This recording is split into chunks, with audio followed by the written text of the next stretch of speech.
এই যে বৈশিষ্ট্য মানে ডেন্টিসের আমাদের দাঁতকে কি বলা হয়েছে? হেটেরোডেন্ট বলা হয়েছে। হেটেরোডেন্ট বলা হয়। কারণ দাঁতকে হেটেরোডেন্ট বলা হয় কেন?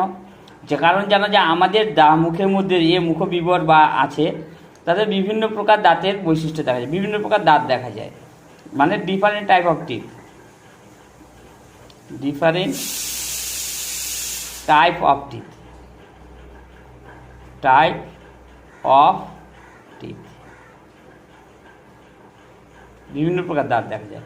যেমন মনে করো কি রয়েছে, দুটো কি রয়েছে, দুটোই ইনসাইজার রয়েছে, একটা কি রয়েছে ক্যানাইন রয়েছে, এই দুটো ইনসাইজার, এটা কি ক্যানাইন, তারপরে দুটো প্রিমোলার রয়েছে, দুটো প্রিমোলার, আর তিনটা কি রয়েছে মোলার রয়েছে, তিনটা মোলার রয়েছে।